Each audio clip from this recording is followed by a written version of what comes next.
Savoir si vous m'accompagnez pour ne pas marcher ni parler. Je veux savoir si enfin vous pouvez atteindre la communication. Aller enfin avec quelqu'un regarder l'air limpide, la lumière zébrée de la mer quotidienne ou quelques terrestres. Et n'avoir rien à échanger enfin. Ne pas avoir de marchandises à introduire, ainsi que le faisaient les colonisateurs. Dans Culturama de décembre, nous avons choisi de vous parler peinture. Nous avons donc invité Véronique Elleger-Morin. Dessin gratté, dessin à l'encre, Véronique nous a ouvert les portes de son atelier. L'encre, c'est avec une pierre, donc ça ne bouge pas. Comme le pigment. Moi, je trouve qu'il y a un peu de respect pour les personnes qui vont acheter votre travail. Si le travail se bouge, peut-être s'il y a des écailles. Les endroits, l'encre a moins adhéré et ça s'est mélangé. Ça fait vraiment la peau de taureau. Véronique, bonjour. Bonjour. Merci de nous accueillir dans votre univers, dans votre atelier. Alors donc on l'a compris, vous êtes peintre. Est-ce que vous préférez ce terme à celui de plasticienne? Alors pourquoi? J'aime moins parce que mon travail c'est la peinture. Essentiellement, même si je peins sur différents matériaux, c'est la peinture. Même si j'installe ou je fais des choses... parce que Plasticia, moi je l'associe plus aux gens qui font à la fois de la peinture, de la vidéo, des arrangements photographiques, des films, voilà. Puis c'est un terme un peu générique actuellement et on ne sait pas trop ce que ça recouvre. Pourtant vous avez une technique qui est pas la peinture traditionnelle. Oui, alors c'est vrai que je travaille beaucoup en ce moment en monotype, à l'encre de Chine. Ce sont des applications d'encre par moyen de transfert, si vous voulez, comme des empreintes. C'est un procédé vieux comme le monde, parce que tout le monde l'a utilisé. Mais c'est vrai que ça donne une autre dimension, et puis les noirs avec l'encre de Chine sont fantastiques. Et en plus, il y a une part de hasard, parce que quand vous transférez votre papier sur la toile ou sur un autre papier, il y a la part de hasard de l'encre qui va bouger, qui va se mélanger avec les fonds, et j'aime bien ça, le hasard aussi. Comment vous avez découvert cette technique? En faisant une tâche. C'est vrai. Je veux dire, non, mais on la connaît, tout le monde la connaît, et puis c'est mon... Oui, on la connaît, mais on n'est pas obligé de l'adopter et non, mais d'en faire son quotidien. Un jour, on fait une tâche plus que... Et on se dit, ah, c'est pas mal, mélanger avec ça, avec des pigments, avec des choses, vous essayez de trouver. C'est un peu d'alchimie aussi, je ne vais pas dire alchimie, mais c'est de la chimie. Et les produits se mélangent ou se superposent, vous avez des choses qui ressortent.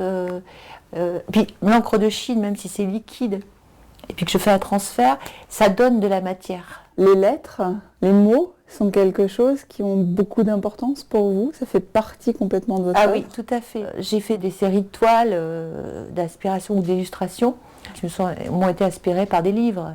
J'aime beaucoup les contes, les légendes, les romans épiques, donc j'ai travaillé pas mal là-dessus. Et puis l'ambiance aussi de certains livres.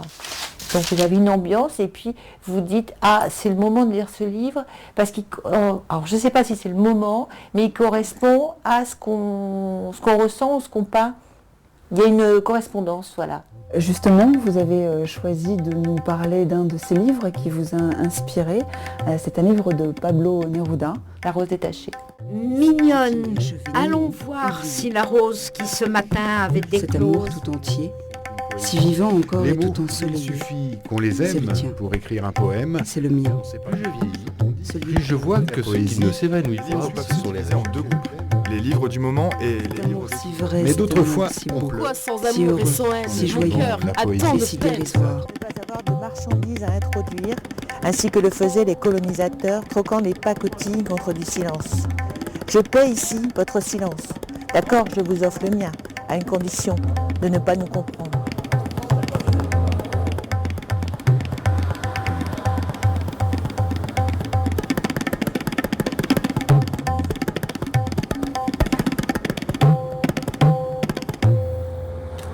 Alors donc là, vous venez de nous lire un extrait de La rose détachée. Pourquoi celui-là? Vous avez l'air de beaucoup y tenir à cet extrait, vous avez l'air de vous l'approprier, de le vivre. J'aimerais que vous nous expliquiez. Moi, je ne saurais pas vraiment l'expliquer parce que ça parle de être ensemble sans avoir quelque chose à échanger. C'est noir? Non, non, pas du tout, au contraire. C'est juste la bienveillante présence de l'autre. Ne pas être obligé, comme on le fait trop souvent, de dire quelque chose qui ne sert à rien. Juste être là, l'un pour l'autre, faire un petit bout de chemin, une petite promenade, sans avoir besoin de parler, sans avoir besoin de... Bon, ce recueil est une biographie qui a été éditée à titre posthume, hein, parce que Pablo Neruda était déjà décédé. Donc l'extrait que je viens de vous lire n'a pas de titre, parce qu'il n'a pas eu le temps de donner des titres à tous ses poèmes. C'est une autobiographie, il voyage, il nous fait part de sa vie, de ses voyages, de ses rencontres. Il nomme des gens célèbres pour l'époque, des artistes, des pays qu'il a visités. Il a une affection particulière pour la Russie. Puis il a eu une vie très très riche. Quand même, c'était un contemporain d'Allende. Il a été un peu martyrisé après par la junte militaire. Ça a été quand même une figure légendaire. Pour moi, c'est une vraie légende. Et en plus, dans ses poèmes, il associe complètement librement des couleurs, des objets, des animaux, des paysages, des lieux, des rencontres. Mais c'est ça l'alchimie de la poésie, c'est qu'on peut tout associer et avec lui, ça a toujours un sens. Alors là, on se trouve au cœur d'une de vos créations, d'une de vos installations. Vous nous en touchez un petit mot? Alors, c'était pour en création, donc j'avais envie de créer un lieu, oui. Une déambulation, voilà, les gens prennent ou ne prennent pas, mais et je l'ai appelé Entrevous parce que l'entrevous en maçonnerie est l'espace libre entre deux poutres que le maçon comblera avec ce qu'il veut, des pierres, des briques, différents matériaux. On offre quelque chose, on verra si c'est reçu ou pas reçu. Quelle place occupe dans la vie d'un artiste peintre ce genre de manifestation? Je trouve que c'est pour rencontrer les autres, déjà entre artistes, parce que beaucoup ne se connaissent absolument pas, et les différentes structures, c'est-à-dire les arts plastiques, le théâtre, la musique, on peut avoir des copains, des amis qui sont comédiens, musiciens ou peintres, mais en général c'est assez cloisonné. Alors justement, la rencontre avec d'autres artistes, on va en parler dans un tout petit instant parce que ça va bientôt faire partie de votre actualité à la Galerie Promenade. Oui. Au mois de décembre, je pense. On y va? On y va.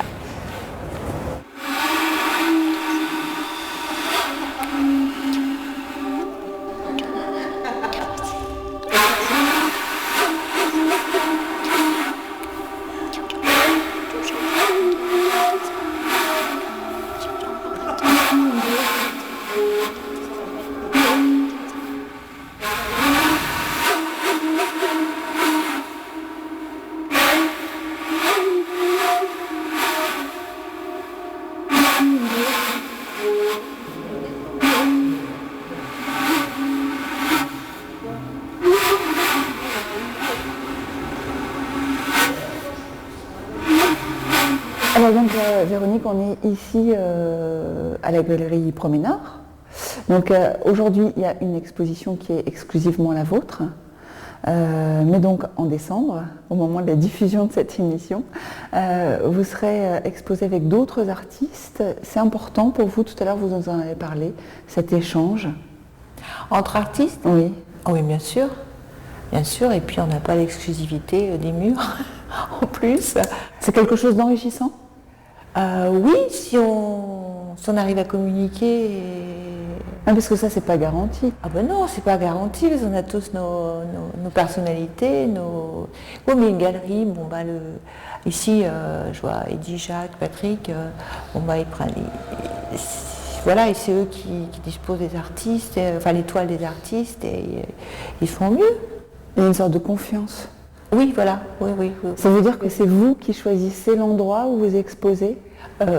Oui, bien sûr, quand on fait les salons, les marchés, les expos, bien sûr, on choisit. Une galerie, c'est partagé, puisque il y a une galerie qui nous intéresse, parce qu'on pense que notre travail va intéresser la galerie. Et si ça plaît à la galerie, c'est un échange. C'est difficile de se faire reconnaître en tant qu'artiste? Je ne sais pas si on atteint un jour une reconnaissance, à part certains, comme Soulage actuellement, qui a une rétrospective. Non, je pense pas que... Moi c'est pas... Je vise pas ça.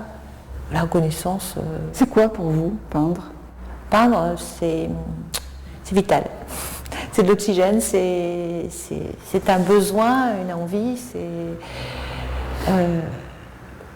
j'ai l'impression que si je peignais pas, je tomberais malade. Voilà, c'est tout. Je crois que c'est comme les gens qui sont accros à leur travail. Et je crois que c'est ça, c'est tout. Hein. Puis j'ai envie d'aller, je sais pas, chercher. Je ne sais pas si un jour je trouverai, mais chercher je ne sais pas quoi, aller de l'avant, aller... Chercher et partager aussi? Oui, partager, bien sûr, avec le public, avec les gens. Voilà, je pense que c'est essentiel. À partir du moment où vous mettez une toile sur un mur pour la montrer, d'abord vous vous en dessaisissez autant que possible, parce qu'elle ne vous appartient plus. Et puis il y a le partage, c'est-à-dire que vous la montrez, vous l'offrez aux gens, et voilà, et puis après, c'est pour ça que je dis elle ne nous appartient plus. Merci beaucoup, et puis à très bientôt dans les galeries de La Roche et d'Ailleurs. Merci.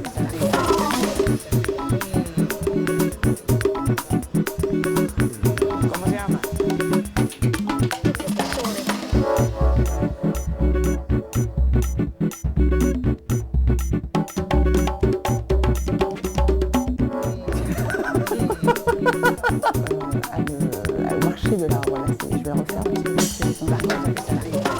alors donc justement ce partage, vous allez oui, quel était le début de la question? Je ne m'en souviens plus. pas te faire les 12 comme ça si tu veux, parce